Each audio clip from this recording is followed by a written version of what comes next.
Assalamualaikum warahmatullahi wabarakatuh. Selamat datang di Rumah Sakit Umum Daerah Sibuhuan, Kabupaten Padang Lawas, dengan saya sebagai pembicara, Putri Anwari Escape Nurse. Pada kesempatan kali ini, saya akan membahas sebuah penyakit yang banyak diidap oleh masyarakat kita, yaitu hipertensi atau tekanan darah tinggi. Tahukah Anda tentang penyakit hipertensi atau yang biasa dikenal dengan tekanan darah tinggi? Hipertensi merupakan sebuah kondisi di mana ada tekanan darah lebih terhadap dinding pembuluh darah daripada yang kita butuhkan, atau yang lebih mudahnya seperti sebuah tekanan pada selang air yang selanya sempit atau tersumbat. Kenyataannya, hipertensi dapat menyerang siapapun apabila ia kurang berhati-hati menjaga pola hidupnya. Tekanan darah hipertensi berkisar distoliknya di atas 140 mmHg dan diastoliknya di atas 90 mmHg. Ada beberapa hal yang bisa menyebabkan terjadinya hipertensi. Yang pertama, faktor umur. Semakin tua seseorang, maka semakin besar resiko terserang hipertensi. Karena di usia tua, pembuluh darah akan kehilangan kelenturan dan menjadi kaku, serta darah dipaksa lewat dari pembuluh darah yang sempit daripada biasanya, sehingga menyebabkan naiknya tekanan darah orang tersebut. Faktor yang kedua adalah jenis kelamin.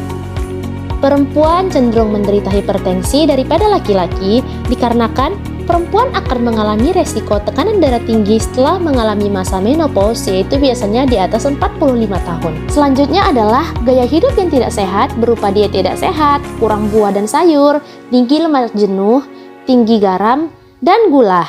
Faktor selanjutnya adalah kurangnya aktivitas fisik berupa olahraga, kegemukan, ataupun obesitas, merokok, dan mengkonsumsi alkohol. Alkohol dapat mempersempit pembuluh darah jika dikonsumsi sering, dapat menyebabkan kerusakan pembuluh darah, serta peningkatan resiko terjadinya tekanan darah tinggi. Adapun gejala hipertensi yang biasa dirasakan ataupun gejala yang terjadi adalah sakit kepala, gelisah, jantung berdebar, penglihatan kabur, rasa sakit di dada, dan mudah lelah. Kenapa hipertensi berbahaya? Karena kalau tidak dikontrol, dapat menyebabkan komplikasi seperti penyakit jantung, stroke, kerusakan ginjal, kerusakan retina, penyakit pembuluh darah tepi, gangguan saraf, dan gangguan otak. Penanganan hipertensi dengan pemberian obat bertujuan untuk menurunkan tekanan darah agar mencapai nilai normal ataupun stabil. Contoh obat antihipertensi yang sering diberikan adalah golongan diuretik, penyekat beta, penghambat ACE, penghambat ARB, dan penghambat kalsium channel. Bagaimana sih cara kita mencegah komplikasi dari hipertensi ini sendiri? Kementerian Kesehatan mengeluarkan metode yaitu patuh. P. Periksa kesehatan secara rutin dan ikuti anjuran dokter.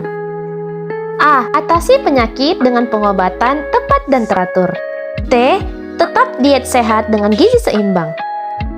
U. Upayakan aktivitas fisik dengan aman. H. Hindari asap rokok, alkohol, dan zat karsinogenik lainnya. Selanjutnya saya akan membahas tentang pola hidup sehat yang tepat terhadap pasien hipertensi. Pada pasien hipertensi, kita perlu memodifikasi gaya hidup berupa makanan, zat adiktif, olahraga, dan stres. Makanan untuk penderita hipertensi dapat dilihat dari panduan piring makan, yaitu setengah dari piring makan terdiri dari sayur dan buah, seperempatnya diisi protein, dan seperempatnya lagi dipenuhi dengan biji-bijian seperti beras atau gandum.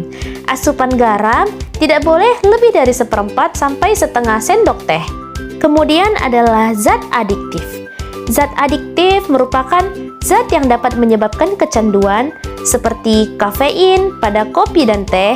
Selanjutnya kita juga harus menghindari rokok, menghindari minuman beralkohol. Yang kemudian adalah olahraga. Olahraga juga dianjurkan bagi penderita hipertensi, dapat berupa jalan, lari, jogging, bersepeda 20-25 menit dengan frekuensi 3-5 kali seminggu. Selain itu, menurunkan berat badan juga diharuskan untuk mencapai berat badan ideal. Penting juga istirahat yang cukup selama 6-8 jam dan menghindari stres. Jenis makanan dan minuman yang harus dihindari atau dibatasi. Yang pertama, berkadar lemak tinggi seperti jeroan, minyak kelapa, dan gaji. Lalu makanan yang diolah dengan garam natrium seperti biskuit, crackers, dan keripik. Makanan kaleng juga dihindari loh, seperti sarden, kornet, dan buah kaleng. Minuman kaleng juga dihindari, seperti soft drink yang mengandung soda. Harus dihindari ya. Kemudian makanan yang diawetkan seperti dendeng, abon, asinan sayur, ataupun buah. Makanan yang tinggi kolesterol seperti susu full cream, daging sapi merah, keju, dan kuning telur. Bumbu yang mengandung garam natrium seperti saus tomat, sambal, dan penyedap rasa seperti micin. Makanan yang mengandung alkohol juga harus dihindari, walaupun enak seperti durian dan tape. Padahal semua makanan yang saya sebutkan tadi enak-enak banget ya. Tapi makanan dan minuman yang disebutkan tadi harus dibatasi asupannya agar tekanan darah kita selalu terkontrol. Sekian edukasi tentang pola hidup sehat hipertensi dari saya. Semoga kita bisa menerapkannya ya. Salam sehat, terima kasih. Sampai jumpa di lain waktu.